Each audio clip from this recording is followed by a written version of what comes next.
Hello everyone, in this video we will create an exercise on interface, which is a very important topic in Solidity. Imagine that there is one developer in Angola. He is trying to create a token contract, and there is another developer living in Philippines. He is trying to create an exchange contract. So from the first glance you can understand that they will need one another. An exchange is meaningless without tokens, and a token is also meaningless without an exchange, because nobody can buy and sell that token, isn't it? So for that reason, these two contracts, an exchange contract and token contract, they must integrate with one another. And integration means calling the functions of one another, okay? And to make that integration possible, Solidity is providing us interface. Of course, we have some other tools also that we can use them to make contracts to interact with each other, but interface is slightly more different than them and is much more useful than them, because here I will also push this to GitHub. You can also download it and study it. I have created, so you can comfortably download it and use it as you want. And here, as you can see, we have seen import, virtual override, call and contract variable until now, but there is also interface here. And it takes us two questions to reach interface.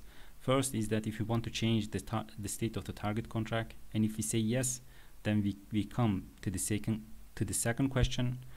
And here, if we want to target a specific function of our target contract, then we can use these two options here, call and contract variable. But if we want to target a standard function of that contract, then we should use interface. So I hope you understand now why we need interface. Now we can create our exercise. So as you can see here, we have contract B empty, contract A empty, interface empty. We will try to access the functions and variables of contract A from contract B by using the interface.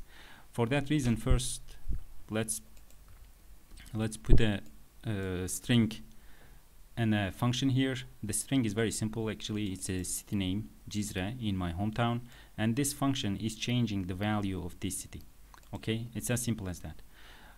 And here, I mean, like, if I leave this contract A just like that, it means that I didn't follow any standard. Okay, so to follow a standard, I mean, I need to use interface. And here, as you can see, I have IApple interface. So if I create this function here and without implementation, then it means any other contract which will use this interface, they need to implement this function. Later, all the other contracts, they can interact with this contract by calling its standard function. And now, I mean, to make this possible, I just need to import the interface file. And inside the interface file, as you can see, I have this unimplemented function, and later inside my contract A, I am implementing it with this line, as you can see. Okay, so it means that right now this function change city is a standard function. Okay, so if I want to call this function from contract B, I can use that interface to make that possible. So to use this interface, as you can see, I will just be first putting the import statement, and later here I need to put two functions. The first function I will explain in a minute. The second function is easier to understand. As you can see, there is a string parameter here. We will use this string parameter because this function will be a wrapper function to call my target function, which is this one. And as you can see, the target function has a string parameter, so I will use this string parameter to pass a value to my target function. Okay, and this function here, I will use it to point a variable that I will create right now. So if I ask you to create a string variable, you would probably be creating it like this. Let's say target contract, isn't it? This is a string variable. Right now it's empty, but it's a string variable.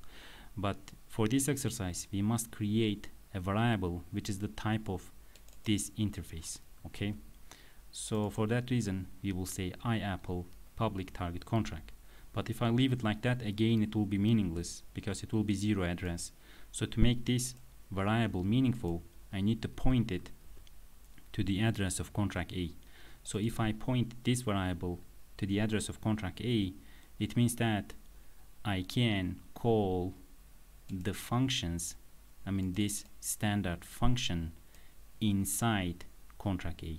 I cannot call other functions of contract A. Contract A can have hundreds of other functions. I cannot call any of them.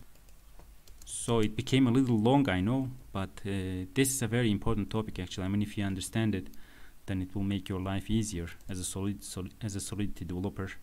So let's just grab this and let's make our pointing complete. And now I will go here to call it, target contract. I will go here to call it, I will say target contract dot change city, isn't it? That was the function which I wanted to call.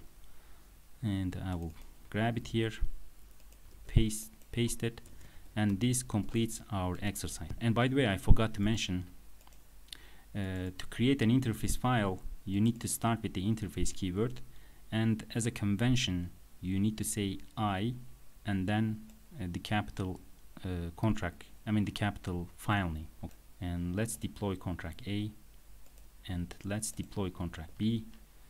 So let's check what's inside contract A. As you can see, it's Jizre. Nice. Let's make it small. Let's go to contract B. And here, first, I need to point my target contract to this variable. So to do that, first let's check the variable. You see it's 0 address.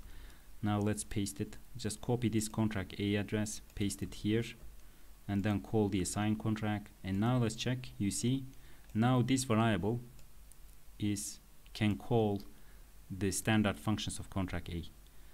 And to test it, I just need to pass a value here. So let's say Maputo as a new city name. And now let's call it.